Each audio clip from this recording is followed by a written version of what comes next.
Blessed are you, O Yahweh, our God, King of the universe. Behold, God is my salvation. I will trust and will not be afraid. For Yahweh God is my strength and my song, and he has become my salvation. With joy you will draw water from the wells of salvation, and you will say in that day, Give thanks to Yahweh, call upon his name, make known his deeds among the peoples, proclaim that his name is exalted.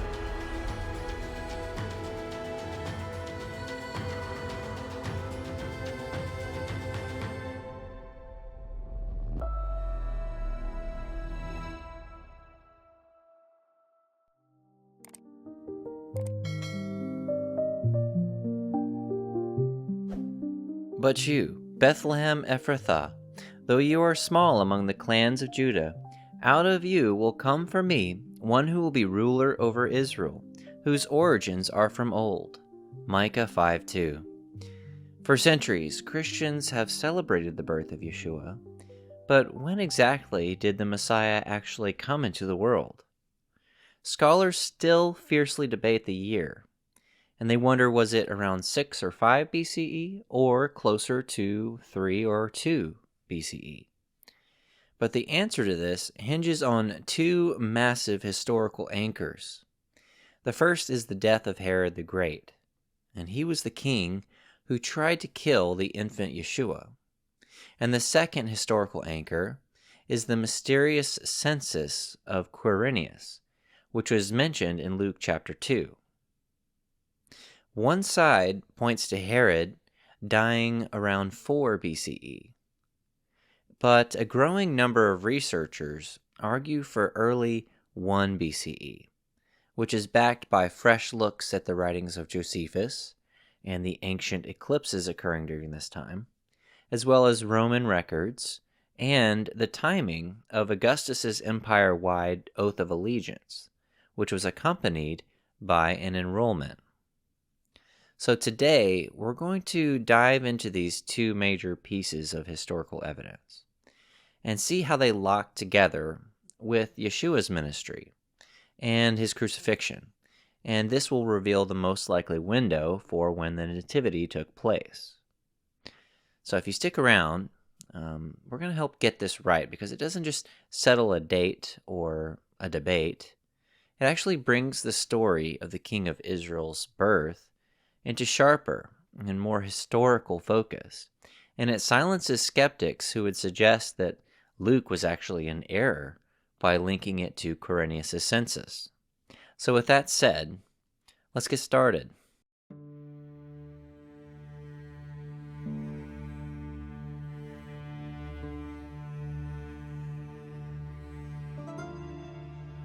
Considerable debate exists concerning the birth date of our Messiah. The prevailing theories relate to a birth date in either 6 or 5 BCE or 3 or 2 BCE. These positions are based upon the chronological implications of the events of Herod's death and the census of Luke chapter 2. This is because we know Yeshua was born sometime just before Herod's death and also during the census of Quirinius. Other factors at play include using the priestly rotation cycles to estimate Zechariah's time of service in the temple and approximate John the Baptist's conception, and by extension, Yeshua's conception 6 months later, as well as interpretations of the sign of the Magi given in Matthew chapter 2. We will not discuss the priestly rotations because, in my opinion, there's too much obscurity in the data to draw solid conclusions around that. The 2-year discrepancy between the two primary propositions for Yeshua's birth date boils down primarily to a debate centered on the chronology of the life of Herod the Great, particularly 2 consular dates given for Herod's appointment to office. If we can determine the correct consular dates, then we can pinpoint the date of his death. The first consular date is when he was appointed by the Senate as king of Judea by law, or de jure, but while Matthias Antigonus actually ruled in Judea. The second consular date is when Herod became de facto, or actualized, king of Judea, after slaying Matthias Antigonus, who had usurped the throne with the help of the Parthians. These consular dates relate directly to his death based upon a time frame that Josephus provides. Josephus says Herod died after he had reigned 37 years after his initial appointment as king by the Romans, and reigned 34 years following the slaying of Antigonus. When he had done these things, he died the 5th day after he had caused Antipater to be slain, having reigned, since he had procured Antigonus to be slain, 34 years, but since he had been declared king by the Romans, 37. This means that there was a 3-year interval between his legal de jure investiture as king of Judea by the Romans and between his actual de facto reign as king. It is uncertain whether Josephus was indicating that Herod reigned 37 and 34 complete years using non-inclusive reckoning, or if he was indicating that Herod died in his 37th and 34th years using inclusive reckoning, respectively. This factor alone would shift Herod's death by 1 year. Herod's consular dates in relation to his death are summarized in this following table. Herod appointed de jure king by the Senate, 37 years reigning until Herod's death. Herod de facto king after slaying Antigonus, 34 years reigning until Herod's death. There are several factors that play into how one determines the dating of Herod's consular dates, including 1. Did Josephus use accession year or non-accession year dating? 2. Did Josephus use inclusive or non-inclusive year reckoning? Did he include partial years of reign or only complete years? 3. Did Josephus consider the regnal year to begin in Tishri, the 6th month, or Nisan, the 1st month? 4. Which manuscript of Josephus is most reliable? Greek manuscripts differ from some Latin manuscripts.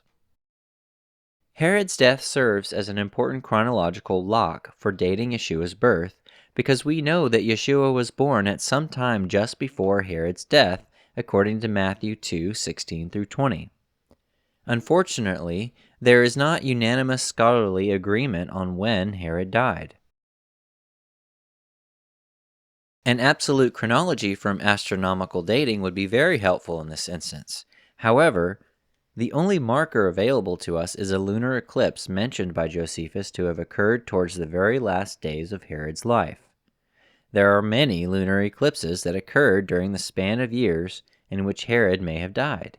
However, only 2 have been largely accepted as possible candidates based upon the surrounding chronology. If the correct eclipse can be identified, then it would serve as an absolute chronological indicator for a date prior to, but imminent to Herod's death. The account of this eclipse can be found in Antiquities 17.6.4-6. There are strong scholarly arguments on both sides of the debate. Suffice it to say that this is a very complicated topic. Rather than making an attempt to elucidate the minutiae of each of these arguments, I encourage you to examine them individually and come to their own conclusions. Nonetheless, I will propose an acceptable chronology of Messiah's life and ministry based upon what I believe to be the best arguments from several scholarly positions. The date of Herod's death.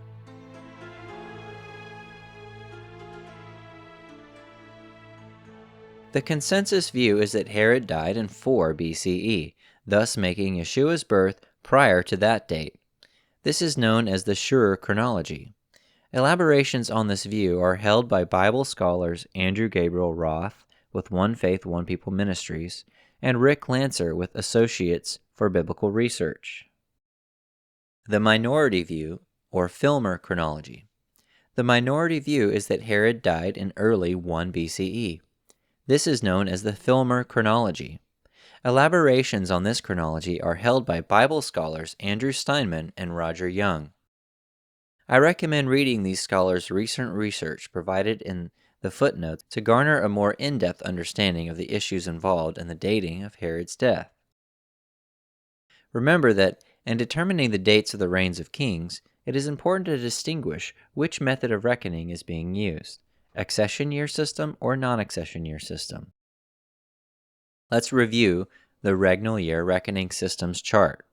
Accession year dating, the first year is counted following the next calendar year. Assyria, Babylon, Persia, and Israel used this method. Non-accession year dating, the first year of a king, is counted during the same calendar year. This was used by Egypt, Greece, and Rome. Herod's first year as de jure king began following his appointment by the Roman Senate sometime in the fall, but debate exists as to whether this occurred in the year 40 or 39 BCE. Herod's first year as de facto king of Judea began in the year in which the siege of Jerusalem was complete. Herod's rival for the throne, Antigonus II Mattathias, was killed sometime thereafter, ending the Hasmonean dynasty. According to Josephus, the capture of Jerusalem was said to have occurred in the third month on a solemn fast, 27 years to the day from when Pompey captured Jerusalem. This destruction befell the city of Jerusalem when Marcus Agrippa and Quirinius Gallus were consuls of Rome on the 185th Olympiad, on the third month, on the solemnity of the fast, as if a periodical revolution of calamities had returned since that which befell the Jews under Pompey, for the Jews were taken by him on the same day, and this was after 27 years' time. Both scholarly positions agree that Pompey's capture occurred in the Julian year 63 BCE, and that the siege lasted 3 months, but differ on which month it occurred. The consensus view. The consensus view agrees with Josephus's dating of Herod's initial legal or de jure investiture by the Romans in the fall of 40 BCE. Using non-accession year dating, inclusive reckoning of years, which includes partial years, and using Nisan 1 as the regnal dating method, this would correspond to his reign beginning in 40 N, meaning Nisan of 40 BCE. The consensus view places Pompey's capture of Jerusalem in June of 63 BCE, insisting that Pompey's siege began in the spring and lasted 3 months, and that Herod's siege began in the winter, lasting 5 months, or ending in spring. Counting inclusively forward 27 years arrives in June of 37 BCE.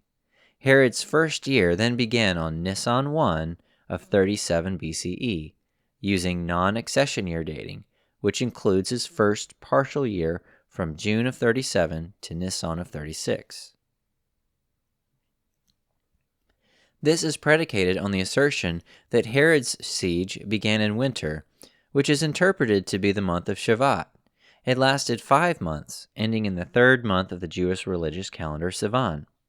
Therefore, the fall of Jerusalem and Herod becoming de facto king occurred in the summer of 37 BCE, which would correspond to a regnal dating of 37 N. The consensus view utilizes Nisan as the regnal year starting month. Therefore, his de facto reign is designated as beginning in 37 N.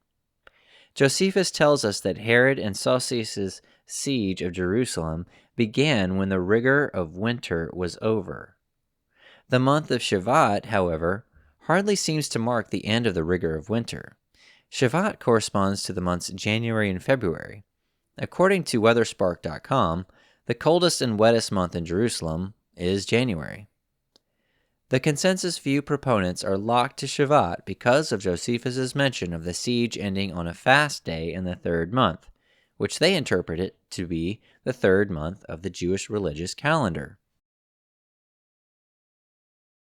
Further, Shevat is really only 4 months prior to Sivan, so the siege should have begun in Tevet, or even Kislev if we regard Josephus' other reference to the siege lasting 6 months rather than 5. This would place the beginning of the siege in the preceding Julian year, 38 BCE. The, quote, fast in question is unclear, but most interpret it to refer to the Sabbath. The consensus view places Herod's final year occurring from Nisan 1 of 4 BCE to Nisan 1 of 3 BCE.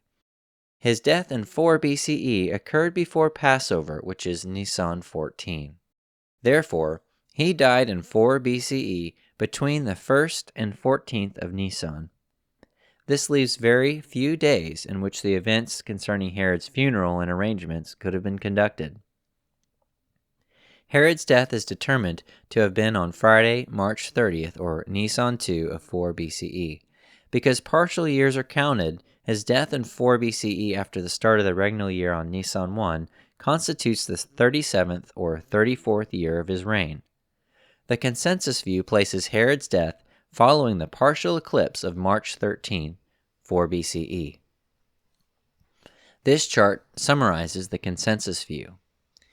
His de jure king occurred in 40 N. Taking 37 years from that date, we arrive at a final year of 4N to 3N, with his death occurring in Nisan 1 through 14 in 4 BCE. Looking at the information for his de facto reign, you see that it began in 37N, and going forward 34 years takes us to a final year of 4N to 3N, ending in Nisan either 1 through 14 in 4 BCE. Now let's look at the minority view. The minority view claims that Josephus erred in placing Herod's initial investiture in the year 40 BCE, but places it in the fall of 39 BCE, either on or following Tishri 1. Using accession year reckoning, and using Tishri 1 as the regnal date, this would correspond to his appointment occurring in 39 T, and his first de jure regnal year as 38 T. The minority view places Pompey's capture of Jerusalem on Tishri 10 in the year 63 BCE. Counting exclusively forward 27 years, arrives at 36 BCE as the year given for Herod's capture of Jerusalem. The minority view places Herod's first year beginning in the fall of 36, on Tishri 10, the Day of Atonement, thus placing it in the next regnal year, which is designated 36T, corresponding to Julian date September 36 to September 35 BCE. Herod's siege of Jerusalem began just prior in the spring of 36 BCE, or 37T, specifically the month of Iyar, which would clearly be after the, quote, rigors of winter had ended. It lasted 5 months, ending in the month Tishri, which is the 7th month of the Jewish religious calendar, and 1st month of the Jewish civil calendar. Therefore, Josephus's use of the, quote, 3rd month corresponds to the 3rd lunar month of the Attic or Athenian Greek festival calendar, Bodromion, which was in September or October. It makes sense for Josephus to be referring to the ancient Greek calendar because it is directly associated with the 185th Olympiad that Josephus was also referring to, which runs from July 1st of 40 BCE to June 20th of 36 BCE.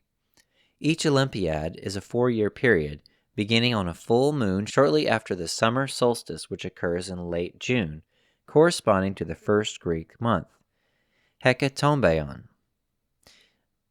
Bodromion, the 3rd month, is the same lunar month as the Jewish month Tishri, the month in which the Day of Atonement falls. The siege then began 5 months prior in April of 36 BCE. Tishri 10 corresponds to the Day of Atonement, or Yom Kippur, which is the holiest and strictest Jewish religious fast. This day is referred to as, quote, the fast in Acts 27:9, in at least 2 other places in Josephus's Antiquities, in 17:6-4 and 18:4.3, and once in Josephus's Wars 5:5.7. The siege then ended on Tishri 10, just 9 days after the beginning of the next regnal year, 36T. He became de facto king then in 36T using a accession year, with his first regnal year beginning 35T.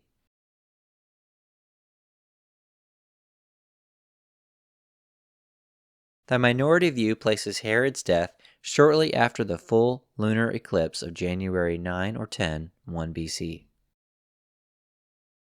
The minority view has Herod and the Roman general Saucius capturing Jerusalem in 36 BCE, whilst the consensus view places this in 37 BCE. Dio Cassius stated, During the following year, the Romans accomplished nothing worthy of note in Syria. This analysis and Dio's testimony place large doubt on the consensus views accounting of the siege and Herod's de facto consulate year. I favor the minority view. This chart summarizes the minority view. You can see his de jure king began in 39T using the accession year, so his first year was in 38T. Going forward from 39T to 37 takes us to 2T to 1T. Therefore, his death would have occurred around January of 1 BCE. His de facto king began as an accession year in 36T. Therefore, his first year was 35T. Going from 36T, 34 years forward, takes us to 2T to 1T for his last year, with his death occurring in January of 1 BCE.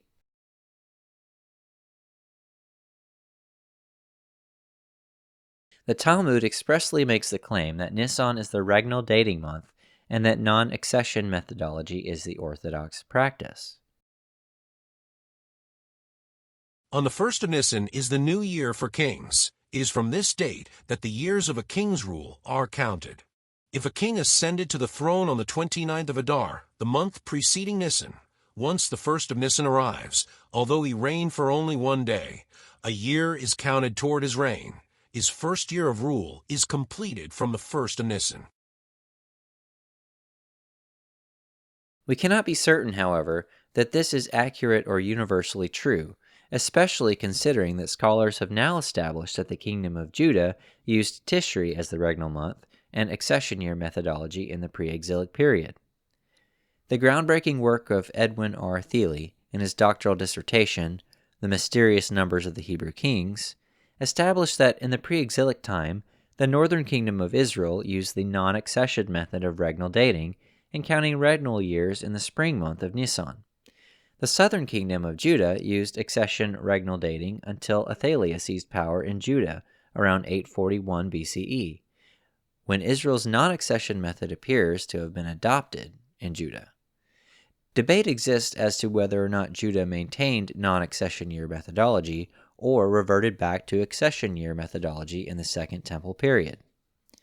Thiele also established that in the pre-exilic time, Judah counted the beginning of regnal years in the fall month of Tishri. Debate exists as to whether Judah adopted Nisan as the regnal year in the first centuries BCE and CE, which are pertinent to the dating of Herod's reign.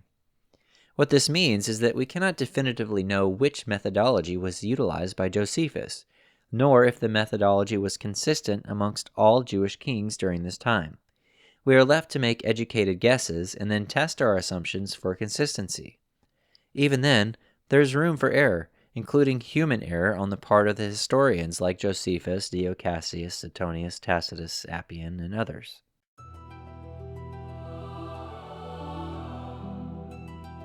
The census of Quirinius.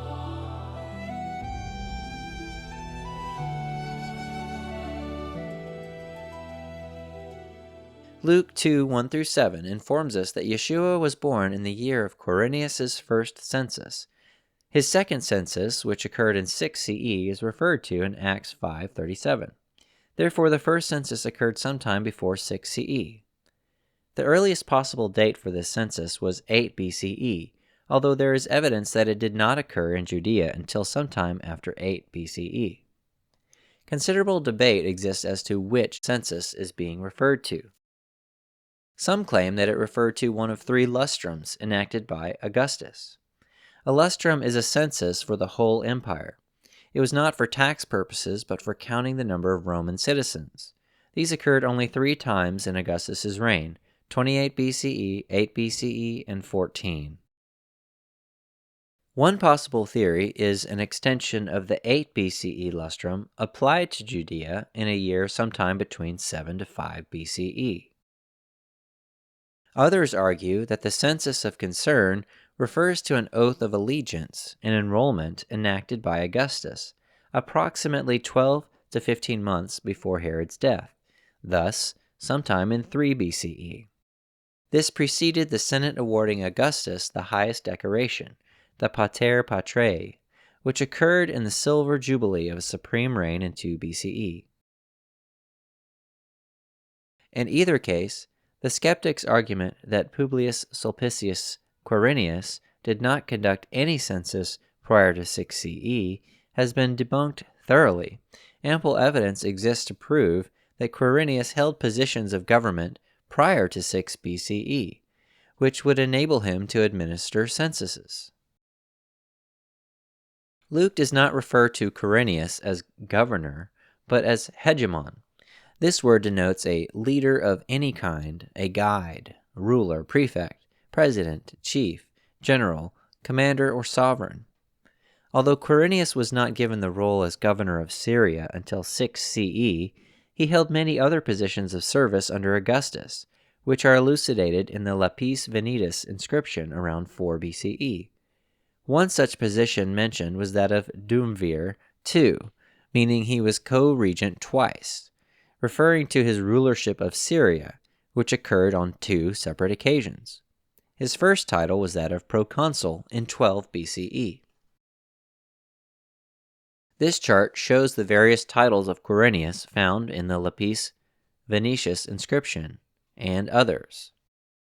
Proconsul in 12 BCE, imperial legate in Syria, 9 to 8 BCE, prefect of several cohorts, 9 to 8, head of Apamea census, 9 to 8, quaestor or tax collector for new territory, 8 BCE, aedile, 8 to 6 BCE, duumvir, co-regent in 6 to 4 BCE, rector or tutor to Gaius Caesar in 1 CE, and legate of Syria from 6 to 12 CE. These dates were provided by the research of Andrew Gabriel Roth.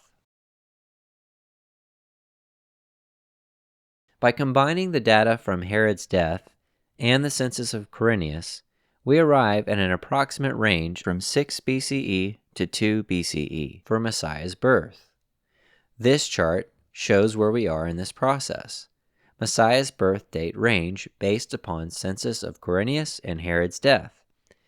The census gives us an earliest date for 8 BCE, and Herod's death gives us an earliest date for sometime just before 4 BCE. Most place Yeshua's death within approximately 2 years prior to Herod's death because Herod slaughtered all infants 2 years old and under.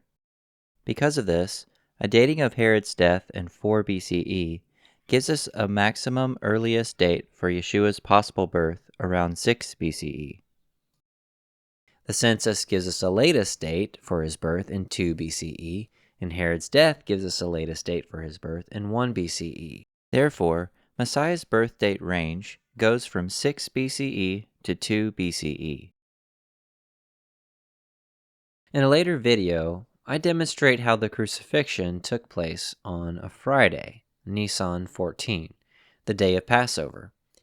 In case you're already wondering, I do present a fully cohesive harmonization of the synoptics with the Gospel of John regarding the Last Supper and the crucifixion. This harmonization confirms that both accounts place the crucifixion on Friday, Nisan 14. There are only 2 years between any possible candidate for the crucifixion, which had to have taken place between 27 to 34 CE, and only 2 of these years which have a Friday Passover. These years are 30 CE and 33 CE. This is an important chronological marker to work backwards from in order to get an idea of when he was born, because Luke 3:23 says that he was, quote, about 30 years old when he began his ministry. Although I will argue that the length of his ministry is approximately 2 years and 53 days, opinions regarding the approximate length of his ministry are 3.5 years, 2.5 years, and 1 year. Therefore, we will include those estimates in our calculation of a potential range for his birth date. We can determine a maximum and minimum range of his birth date by subtracting his age and ministry length from both of these potential crucifixion dates. Although I hold a 30 CE position, it would not be fair to exclude the 33 CE date as a possibility to examine. Because about 30 could mean 29, 30, or 31 years of age, we will use 31 and 29 for calculating the maximum and minimum range, respectively. It must also be noted that the Greek text of Luke 3:23 reads, "And himself Jesus, beginning about years 30, being son, as was supposed, of Joseph of Heli." The phrase, "when he began his ministry," is not original to the text. Therefore, the text may favor him having just recently turned 29 at his baptism. Based upon this chart, we can narrow down Yeshua's birth date to sometime between 6 BCE and 3 CE. If we take the maximum earliest date for the crucifixion in 30 CE and a maximum ministry length of 3.5 years, with a maximum age of 31, we get the earliest potential birth date in 6 BCE. If we take the minimum crucifixion date, putting it as late as possible in 33 CE, with the minimum range of his ministry length of 1 year and the minimum age of 29, we can push his potential birth date as far late as 3 CE. This gives us a range between 6 BCE and 3 CE.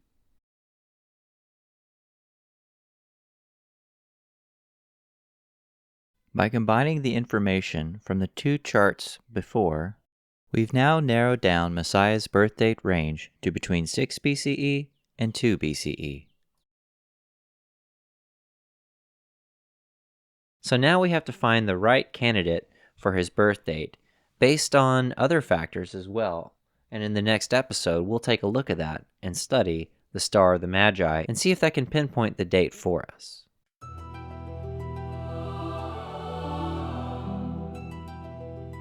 After carefully examining the dating of Herod's death, Quirinius' role in the census of Luke 2, and the timeline back from Yeshua's ministry and crucifixion with respect to his age, the evidence most strongly supports Yeshua's birth occurring around the year 3 BCE, right amid Augustus's empire-wide enrollment conducted under the purview of Quirinius, concurring with the timing of the Star of Bethlehem, which we will examine in detail next time. This places the Nativity firmly in real history, bringing the awe and wonder of the greatest story ever told into sharper detail. In the next episode, we'll dive headlong into the mystery of the Star of the Magi, and show how Yahweh's timepiece in the heavens led the Magi straight to the King of Israel, King Yeshua. Until next time, Shalom.